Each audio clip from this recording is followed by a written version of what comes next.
বিগত কয়েক সপ্তাহ ধরে আলোচনা করছিলাম সূরা তাকাসুর, তারপরের সূরাটাই হলো সূরা আসর। তো এই প্রত্যেকটা সূরার মধ্য দিয়ে আল্লাহ আমাদেরকে কিছু কিছু সময় উপযোগী নসিহত বা উপদেশ দান করেছেন। এই উপদেশগুলি, এই নসিহতগুলি মানুষের ইহকাল এবং পরকালের মঙ্গলার্থে প্রেরণ করা হয়েছে। আর কোরআনের প্রত্যেকটা আয়াত আমাদের কাছে এক একটা করে উপহার। প্রত্যেকটা আয়াতের মধ্য দিয়ে আল্লাহ আমাদেরকে বিশেষ বিশেষ কিছু নসিহত, কিছু উপদেশ আমাদেরকে দান করেছেন। তো এই সূরাটি অত্যন্ত ছোট্ট একটি সূরা, কিন্তু এর অর্থটা অত্যন্ত বড়, গভীর অর্থ আছে এর ভিতরে। আমি রমজানের আগে পর্যন্ত যতগুলি সম্ভব এই সূরাগুলি পরপর আলোচনা করব ইনশাআল্লাহ। তো যাই হোক, কথা না বাড়িয়ে এই সূরাটির সরাসরি তর্জমা শুরু করছি। সংক্ষিপ্তভাবে আল্লাহ এই সূরাটির মধ্য দিয়ে বললেন, প্রথম আয়াতে আল্লাহ একটা সময়ের কসম খেলেন, ওয়াল আস, মানে আসরের কসম। আসর, এই সময়টি অত্যন্ত গুরুত্বপূর্ণ একটা সময়। আসলে আল্লাহ যে সমস্ত জিনিসের কসম খেয়েছেন কোরআনের বিভিন্ন জায়গায়, তো সেই কসম খাওয়ার অর্থই হচ্ছে সেই জিনিসটার গুরুত্বকে বেশি করে বোঝানো। কোনো সময় কলমের কসম, কোনো সময় পাহাড়ের কসম। এক কথায় আল্লাহ তার সৃষ্টি জগতের কসম খেয়েছেন। আমরা মানুষ হিসাবে আল্লাহর কসম খাই, সৃষ্টি জীব আমরা, সেই হিসাবে আমাদের জন্য প্রয়োজন, আমাদের যদি কসমের প্রয়োজন হয় তাহলে একমাত্র আল্লাহর কসম ছাড়া অন্য কোনো কসম আমাদের পক্ষে বৈধ নয়। আল্লাহর কসম বাদ দিয়ে অন্য কারোর নামে যদি কসম খাই তাহলে সেই কসমটা শিরকের পর্যায়ভুক্ত হবে। এবার আল্লাহ যেহেতু আল্লাহ, সেই বলে তিনি কার কসম খাবেন, সেই হিসাবে তিনি তার সৃষ্টিকুলের কসম খেয়েছেন। তো এখানে একটা সময়ের কসম খেলেন আল্লাহ। এই সময়টা হতে পারে আসরের যে ওয়াক্ত, সেই ওয়াক্তের কসম। এই সময়টা অত্যন্ত গুরুত্বপূর্ণ একটা সময়, ফেরেশতার বদল ঘটে এই সময়ে। বিস্তৃত অর্থে এটা যুগ যুগান্তরের কসম, কারণ মানুষ এই সময়ের মধ্য দিয়ে, এটা একটা কমন নাউন। কমন নাউন মানে সামান্য একটা কথা বলে সমগ্র জাতিকে নির্দেশ করা হয়। এটা একটা সময়ের কসম। এটা এই সময়ের কসম বলতে মানুষ, প্রত্যেকটা মানুষই সময়ের দাস। আমরা সময়কে কেউ অবহেলায় অতিক্রম করি, সময়কে কেউ ভালো পথে ব্যয় করি, সময়কে কেউ মন্দ পথে ব্যয় করি। সময় আমাদের জীবনে ঘড়ির কাঁটা সব সময় বয়ে চলেছে, কেউ কারোর জন্য অপেক্ষা করে না, সময় কারোর জন্য অপেক্ষা করে না। Time and tide wait for none একটা প্রবাদ আছে। আমরা কাজ করি বা না করি, সময় কিন্তু বয়ে যাচ্ছে। তো সেই সময়ের সুব্যবহার করে অনেকে যেমন জান্নাত নসিব করেন, তেমনি সময়ের অপব্যবহার করে অনেকে জাহান্নামের জ্বালানি বা ইন্ধনে পরিণত হন। সেই বলে সময় একটা গুরুত্বপূর্ণ জিনিস, বিষয় আমাদের জীবনে। সেই সময়ের কসম খেলেন আল্লাহ। তারপরে বললেন, ইন্নাল্লাযীনা ওয়াল আসর ইন্নাল ইনসানা লাফি খুসর। প্রত্যেকটা মানুষই তারা সর্বনাশের মধ্যে রয়েছে, প্রত্যেকটা মানুষই ক্ষতির মধ্যে রয়েছে। মানুষ ক্ষতির মধ্যে এই কারণেই রয়েছে যে এই সময় আমাদের জীবনে, সবার জীবন থেকে সময় কিন্তু চলে যাচ্ছে, বয়ে যাচ্ছে। আমি বসে থাকলেও আমার সময় চলে যাচ্ছে, আমি কিছু কাজ করলেও আমার সময় চলে যাচ্ছে। তো আল্লাহ সময়ের কসম খাওয়ার পরে বললেন যে প্রত্যেকটা মানুষই ক্ষতির মধ্যে রয়েছে। ক্ষতির মধ্যে রয়েছে তার কারণ হচ্ছে এটাই যে এই সময়কে ভালো কাজে ব্যবহার করে অনেকে ভালো জিন্দেগি করছেন, কেউ খারাপ কাজে ব্যয় করে জীবনটাকে নষ্ট করছেন। মানুষ পার্থিব জীবনে সুখ স্বাচ্ছন্দ্যের আশায় এরা এই সময়টাকে যে যতটা পারে সারা দিন রাত ধরে পরিশ্রম করে তারা চায় যে আমার জীবনটাকে একটু সুখময় করে তুলব। কিন্তু সুখের সন্ধান মানুষের কাছে মরীচিকার মতো। রবীন্দ্রনাথ ঠাকুরের একটা কবিতার মধ্যে তিনি বলেছেন, সারাটা জীবন ধরে আমরা সোনার হরিণের পিছনে ছুটে মরি, কিন্তু সে হরিণ আমাদের কাছে অধরাই থেকে যায়। জীবনের শেষকালে এসে আমরা বুঝতে পারি যে কেন এত ছোটাছুটি, কে আমাদের এমন করে ছোটাই। সারা জীবন মানুষ ছুটে যায়, সারা জীবন মানুষ পরিশ্রম করে যায় জীবনটাকে সুন্দর করে সুখময় করে তোলার জন্যে, কিন্তু সেই সুখ তার কাছে অধরাই থেকে যায়। এই পৃথিবীতে তার কাঙ্ক্ষিত সুখ, পৃথিবীতে তার কাঙ্ক্ষিত শান্তি সারা জীবন সে অর্জন করতে পারবে না, এটা আল্লাহ বলছেন। সূরা তাকাসুরের মধ্যে ওইটাই বলেছিলেন আল্লাহ, যে এই মানুষের সুখের যে আশা বাসনা, এটার পূরণ হয় কখন? যখন সে কবরের মধ্যে যায়, মাটির মধ্যে যায়। এই মাটি ছাড়া মানুষের আশা, মানুষের স্বাদ সে মেটাতে পারে না। তো সেই রকম করে এই সময়টাকে মানুষ খরচ করছে, ব্যয় করছে সুখের আশায়, কিন্তু সেই সুখ সে পৃথিবীতে পেল না। তারপর একদিন তাকে এই পৃথিবী ছেড়ে চলে যেতে হবে, মৃত্যুবরণ করতে হবে। মৃত্যুর পরে যে চিরনিদ্রা, চিরশান্তি, এটা যদি তার জীবনে, তার ভাগ্যে না জোটে, তাহলে সেই মানুষটা জাহান্নামের জ্বালানি হয়ে যদি পৃথিবী থেকে বিদায় নেয়, তাহলে পরবর্তী যে অনন্ত জীবন রয়েছে সেই জীবনটা তার ক্ষতিগ্রস্তের মধ্যে পড়ে যাবে। সেই কারণে আল্লাহ বললেন যে সময়ের কসম খাওয়ার পরেই তিনি বলছেন যে প্রত্যেকটা মানুষ ক্ষতির মধ্যে রয়েছে। এরপরে বলছেন ইল্লাল্লাযিনা আমানু ওয়া আমিলুস সলিহা ওয়া তাওয়াসাউ বিল হক ওয়া তাওয়াসাউ বিস সবর। তবে 4টি শ্রেণীর মানুষ এই ক্ষতির মধ্যে পড়বে না। আল্লাহ বললেন, সময়ের কসম খেয়ে বলছি, প্রত্যেকটা মানুষ, পৃথিবীর প্রত্যেকটা মানুষ তোমরা ক্ষতিগ্রস্ত, তবে 4টি মানুষ ছাড়া। ইল্লাল্লাযিনা আমানু, যারা ঈমান এনেছে, ওয়া আমিলুস সলিহা, যারা সলেহ আমল করেছে, ভালো কাজ করেছে, ওয়া তাওয়াসাউ বিল হক, যারা মানুষকে হকের পথে, সত্যের পথে আহ্বান করেছে, ওয়া তাওয়াসাউ বিস সবর, এবং যারা মানুষকে ধৈর্য ধারণ করার, সবর করার উপদেশ দান করেছে। এই 4 শ্রেণীর মানুষ ছাড়া পৃথিবীর প্রত্যেকটা মানুষই বিপদের মধ্যে, ক্ষতির মধ্যে রয়েছে। এখন 1 নাম্বার বিষয় হচ্ছে, আল্লাহ বললেন যে যারা ঈমানদার এরা ছাড়া। তাহলে যারা ঈমানদার তারা ক্ষতির মধ্যে নাই। আমাকে আপনাকে জীবনের চলার পথ পদ্ধতি থেকে বুঝে নিতে হবে আমি ক্ষতির মধ্যে আছি নাকি লাভের মধ্যে আছি। কারণ আমার আপনার জীবনের সময় কিন্তু বয়ে যাচ্ছে, সময় কারোর জন্য অপেক্ষা করছে না, সময় কিন্তু চলে যাচ্ছে। তাহলে আমি লাভবান নাকি আমি ক্ষতির মধ্যে রয়েছি? আল্লাহ বললেন প্রত্যেকটা মানুষই ক্ষতির মধ্যে আছে। 4টি শ্রেণী ব্যতীত, তার মধ্যে 1টি শ্রেণী হচ্ছে ইল্লাল্লাযিনা আমানু, যারা ঈমান এনেছে তারা ছাড়া। তাহলে আমি আপনি ঈমানের মধ্যে আছি কি না, এটা একটু বিশ্লেষণ করে, একটু নিজের অন্তর্দর্শন করে দেখতে হবে যে আমরা ঈমানের মধ্যে আছি কি না। আল্লাহর উপরে ঈমান আনা বলতে আল্লাহ একজন আছেন এটাই যথেষ্ট নয়। আল্লাহ একমাত্র সৃষ্টিকর্তা, পালনকর্তা, রুজিদাতা, বিধানদাতা, জীবনদাতা, মৃত্যুদাতা, যেটাকে আমরা তৌহিদে রুবুবিয়া বলি। যদি এই তৌহিদে রুবুবিয়ার মধ্যে আপনি থাকেন তাহলে আপনি ঈমানদার। আল্লাহ আমাকে সৃষ্টি করেছেন, আল্লাহ আমার একমাত্র রব। তার মানে হচ্ছে আল্লাহ ছাড়া আমি কিছু করতে পারি না। তিনিই আমার বিধানদাতা, তিনিই আমার জীবনদাতা, তিনিই আমার মৃত্যুদাতা, তিনিই আমার জীবনের সর্বাঙ্গীন জীবনের মালিক। এই বিশ্বাসটা আমাকে অন্তরের মধ্যে রাখতে হবে। রাখার পর মুখে সেটাকে বলতে হবে এবং কর্মে পরিণত করতে হবে। এইটার নাম হচ্ছে ঈমান। আরও একটু আলোচনা করলে, গভীরে গেলে আপনি বুঝতে পারবেন যে আমি আপনি ঠিক জায়গায় আছি কি না। আল্লাহ তাআলা সূরা আল আরাফের 54 নম্বর আয়াতে ঘোষণা দিচ্ছেন, ইন্না রব্বাকুমুল্লাহুল্লাযী খালাকাস সামাওয়াতি ওয়াল আরযা ফি সিত্তাতি আইয়াম। নিশ্চয় করে তিনিই হলেন তোমাদের রব, তিনিই হলেন তোমাদের আল্লাহ, যিনি খলাকাস সামাওয়াতি ওয়াল আরদ, যিনি এই পৃথিবী এবং আসমানের সৃষ্টিকর্তা। মানুষ আল্লাহকে চিনতে হবে, আল্লাহকে আগে জানতে হবে, জানার পর আল্লাহর উপরে ঈমান আনতে হবে। আল্লাহকে না জেনে যদি কেউ আল্লাহকে ডাকতে চায়, আল্লাহর কাছে কিছু চাইতে যায়, তাহলে সে ভুল করবে।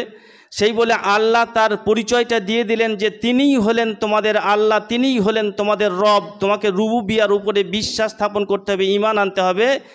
তিনিই হলেন তোমার সেই রব যে আল্লাহ এই জমিন এবং আসমানের সৃষ্টিকর্তা।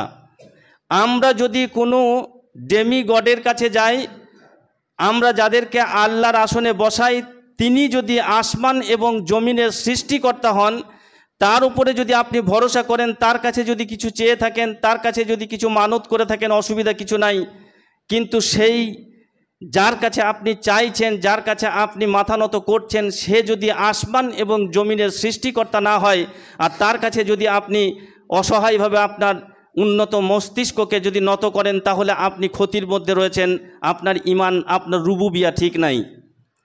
এরপরে বলছেন ফি সিত্তাতি আইয়াম, তিনি আসমান এবং জমিনকে সৃষ্টি করার পরে তিনি তার আসনের মধ্যে, তিনি তার সিংহাসনের মধ্যে সমাসীন হয়েছেন। আসমান এবং জমিন সৃষ্টির পূর্বে তিনি পানির মধ্যে ভাসছিলেন। আসমান জমিন সৃষ্টি করার পর আল্লাহ তার আরশের মধ্যে তিনি অধিষ্ঠিত হলেন। তার মানে আল্লাহ আছেন কোথায়, এটা আল্লাহ বুঝিয়ে দিলেন যে আমি ফি সিত্তাতি আইয়ামিন, আমি আমার আরশের মধ্যে, সিংহাসনের মধ্যে উপবিষ্ট। যদি আপনার মধ্যে বিশ্বাস থাকে, আপনার মধ্যে যদি আকীদা থাকে আল্লাহ সর্বত্রই বিরাজমান, তাহলে আপনি এই ঈমানদারের অন্তর্ভুক্ত নন, আপনার রুবুবিয়া ঠিক নাই, আপনি ক্ষতিগ্রস্ত। এরপরে বলছেন সুম্মাস তাওয়া আলাল আরশ, তিনি তারপরে আরশের মধ্যে উপবিষ্ট হলেন। ইউগসিল লাইলান নাহারা, অতঃপর তিনি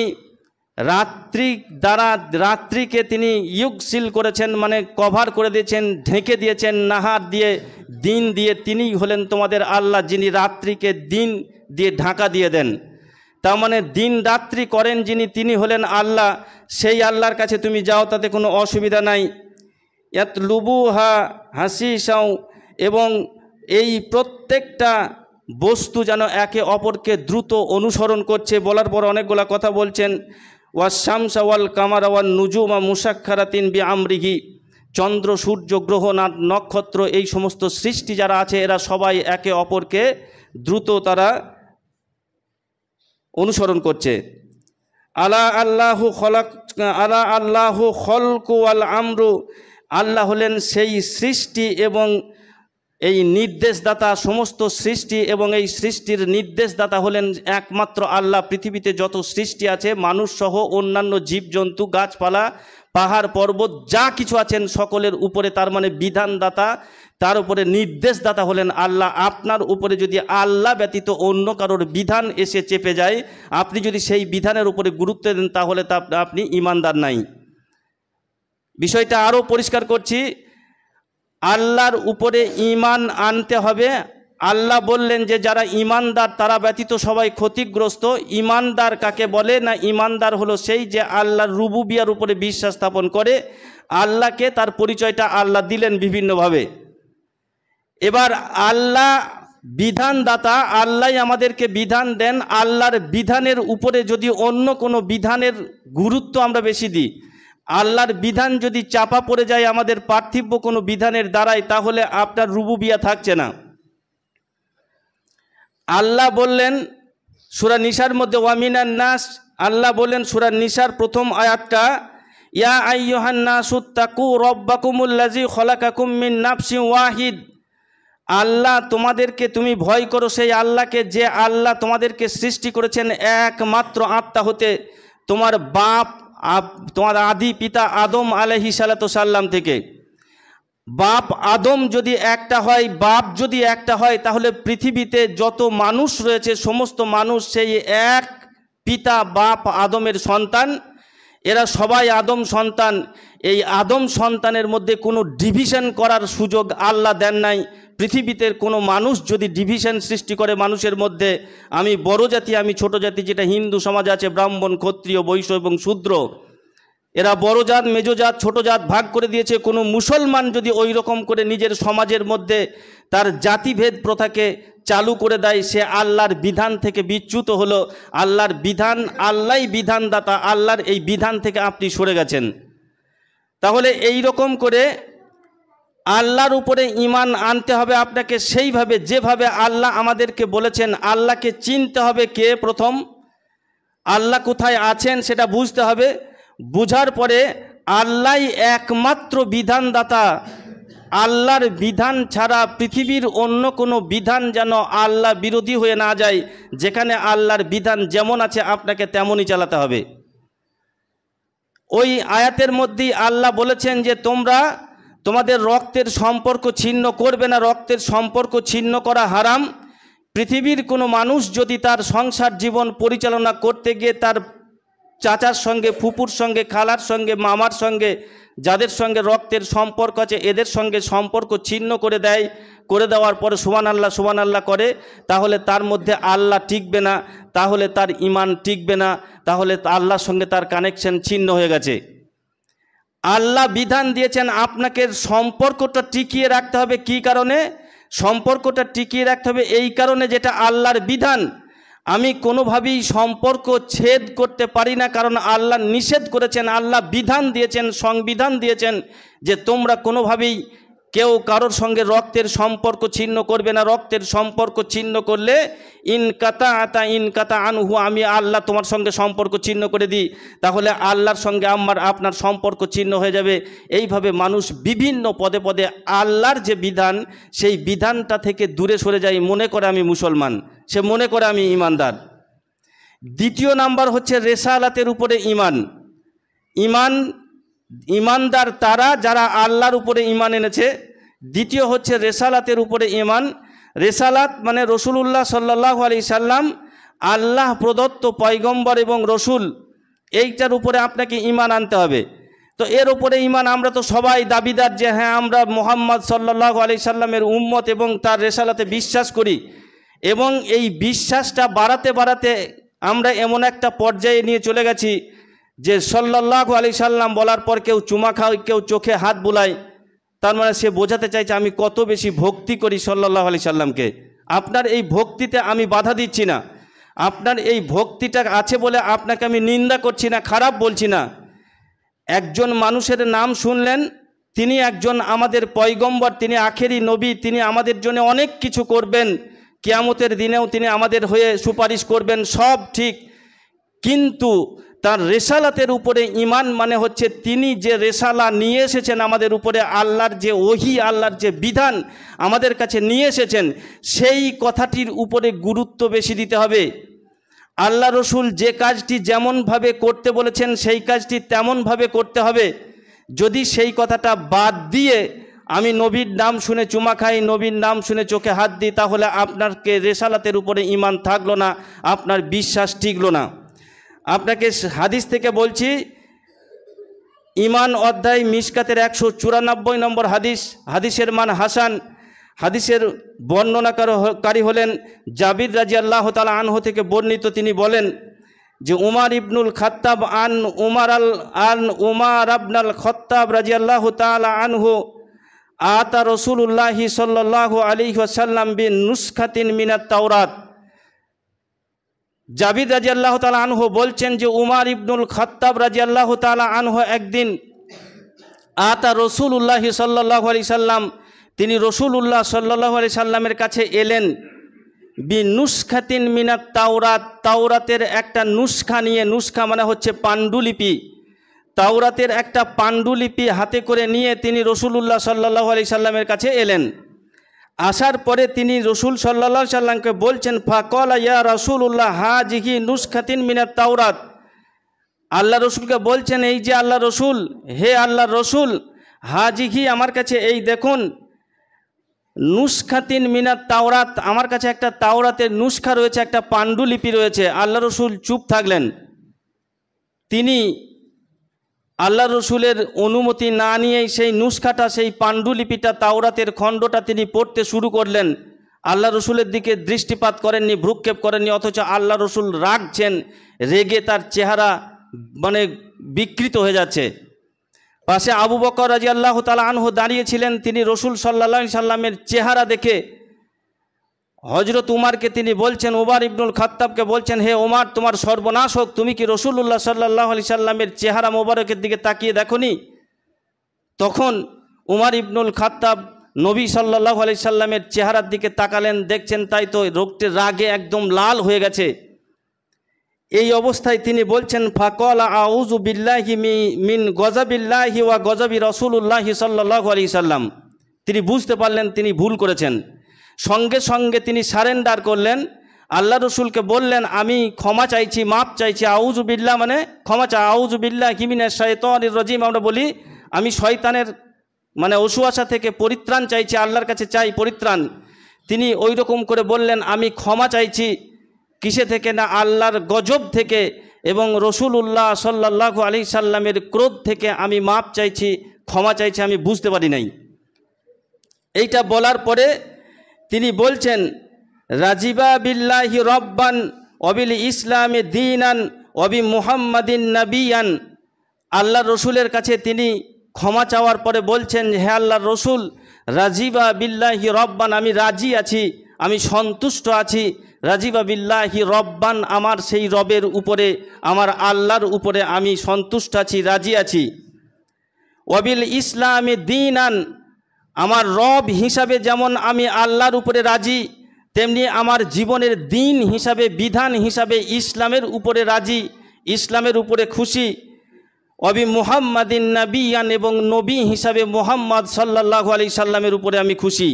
আমি কিন্তু আপনার সামনে এটা পাঠ করছি মানে এই নয় যে আমি আপনাকে বাদ দিয়ে অন্য নবীর যে এই যে তাওরাত অন্য নবীর কাছে এসেছিল তার গুরুত্ব বেশি দিচ্ছি, আমি এটা এমনিই পড়ছিলাম, আমি এটা বুঝতে পারি নাই। আল্লাহ রসুল কিছুটা ক্ষান্ত হলেন। ক্ষান্ত হওয়ার পরে তিনি বলছেন আল্লাহর কসম, সেই আল্লাহর নামে আমি কসম খাচ্ছি যার হাতে আমি মুহাম্মদ সাল্লাল্লাহু আলাইহি সাল্লামের প্রাণ আছে, তার কসম করে বলছি, যদি এই বর্তমান জামানায় আমার এই যুগে যদি স্বয়ং মূসা আলাইহিস সালাম যার উপরে তাওরাত অবতীর্ণ হয়েছিল, সেই মূসা আলাইহিস সালাম যদি জীবিত থাকতেন, তার জীবদ্দশায় যদি আমাকে বাদ দিয়ে কেউ মূসার উপরে ঈমান আনত, তাহলে সেই লোকটা সরল সঠিক পথ থেকে বিচ্যুত হতো, জান্নাতের রাস্তা থেকে দূরে সরে যেত। আবার বলছি কথাটা, উমর ইবনুল খাত্তাব রাদিয়াল্লাহু তাআলা আনহু তিনি পাঠ করছেন হযরত মুহাম্মদ সাল্লাল্লাহু আলাইহি সাল্লামের কাছে, সেটা হচ্ছে তাওরাত। তাওরাত কি? তাওরাত হচ্ছে আসমানি একটা কিতাব। কোরআন যেমন আসমানি গ্রন্থ, আল্লাহ বলেছেন লাইসাল বিররা আন তুওয়াল্লু উজুহাকুম কিবালাল মাশরিকি ওয়াল মাগরিব ওয়ালাকিন্নাল বিররা মান আমানা বিল্লাহি ওয়াল মালাইকাতি ওয়ান নাবী ওয়া আতাল মালা আলা হুব্বিহি যাবিল কুরবা। অনেকগুলো কথা বললেন। কথা বলতে গিয়ে বললেন, তোমরা শুধু পূর্ব পশ্চিম দিকে মুখ করে 2 রাকাত সালাত আদায় করলে মনে করো না যে তুমি একজন ঈমানদার হয়ে গেছো।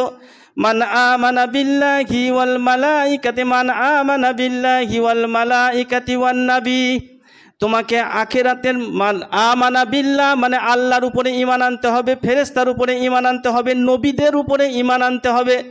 এর আগে যত নবী এসেছে সেই নবীদের উপরে ঈমান আনতে হবে, এটা আল্লাহর নির্দেশ। হযরত মূসা আলাইহিস সালাম একজন আল্লাহ প্রেরিত নবী ছিলেন, এটা আল্লাহর নির্দেশ, এটা আপনাকে মানতে হবে, বিশ্বাস করতে হবে।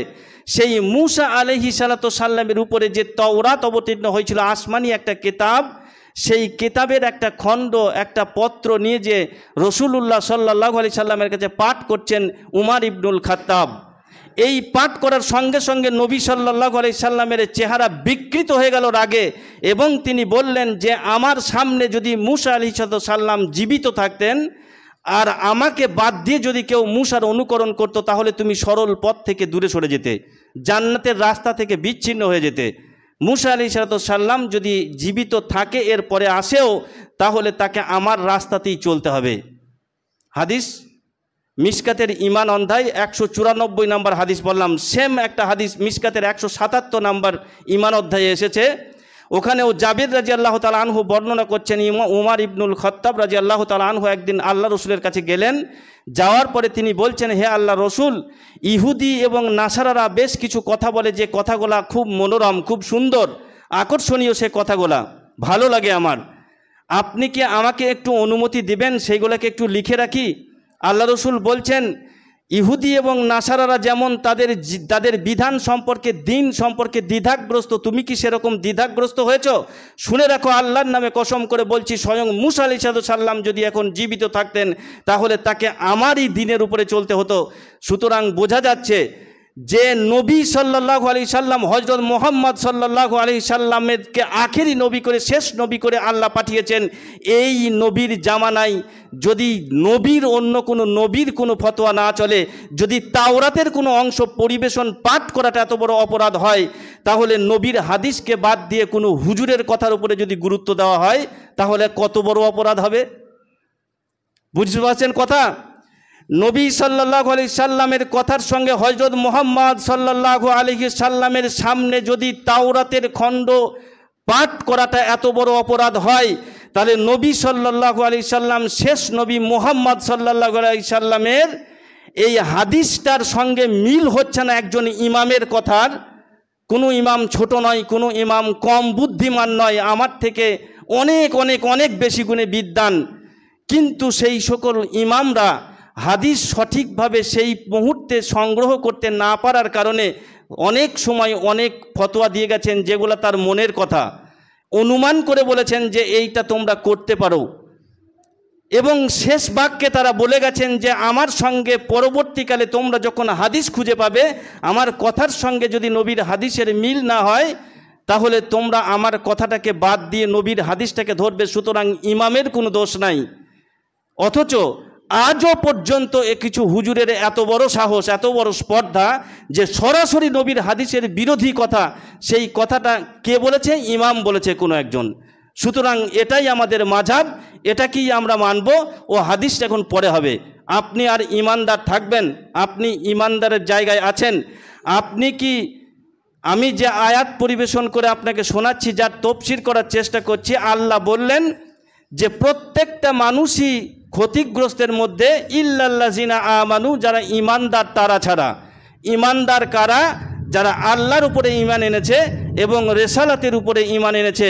রেসালাত মানে হচ্ছে এটাই, নবী মুহাম্মদ সাল্লাল্লাহু আলাইহি সাল্লাম আমাদেরকে যা দিয়ে গেছেন, যে হাদিস দিয়ে গেছেন, সেই হাদিসের উপরে আপনাকে ঈমান আনতে হবে। নবী যে কথাটা যেভাবে বলেছেন সেটাই মানতে হবে। আপনার মেয়ের বিবাহ পড়াতে যাচ্ছি, নবী সাল্লাল্লাহু আলাইহি সাল্লাম বললেন যে এই বিবাহ পড়ানোর পরে তুমি দোয়া করবে, তোমার নব দম্পতিকে দোয়া করবে। কি বলে দোয়া করবে আল্লাহ নবী বলে দিয়ে গেছে। ওই হাদিসটা নবীর হাদিস, নবীর কথা, ওই নবীর কথাটাকে বাদ দিয়ে আপনার হুজুর বলছে আপনি হাতটা তুলুন, রব্বানা আতিনা ফিদ দুনিয়া হাসানা। কোথায় পেলেন আপনি?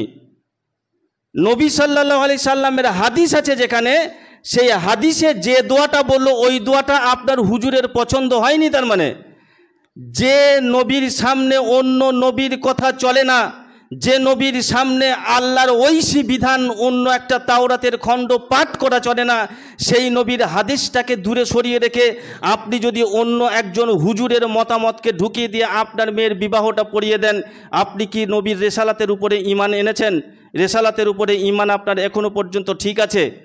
আপনি মনে করেন এই চিন্তা চেতনা যদি আপনার থাকে, তাহলে আপনি নিশ্চিত থাকুন আল্লাহ যেটা বললেন যে পৃথিবীর প্রত্যেকটা মানুষ ক্ষতির মধ্যে রয়েছে, আমি আপনি ক্ষতির মধ্যে রয়েছি যদি রেসালাতকে ঠিক করে মানতে না পারি। সময় শেষ করে ফেললাম। আগামী সপ্তাহে ইনশাআল্লাহ রেসালাতকে কিভাবে আমরা অমান্য করি, হাদিসের সাহায্য নিয়ে এবং বিভিন্ন ফতোয়ার সাহায্য নিয়ে দেখাবার চেষ্টা করব যে আমরা কতটা ইসলাম থেকে দূরে সরে গেছি। শুধু মাথায় টুপি, বড় বড় দাড়ির বড় বড় টুপি পাঞ্জাবি দেখলেই মনে করেন না যে আমি একজন ইমানদার হয়ে গেছি। ইমানদারের সংজ্ঞা আল্লাহর নবীর দেওয়া সংজ্ঞা আছে, সেই সংজ্ঞায়, সেই খাপে, সেই পজিশনে যদি আপনি থাকেন, তাহলে আপনি পরিত্রাণ পেয়ে গেছেন। তা না হলে কিন্তু ইন্নাল ইনসানা লাফি খুসরে, আল্লাহ বললেন প্রত্যেকটা মানুষ ক্ষতির মধ্যে রয়েছে।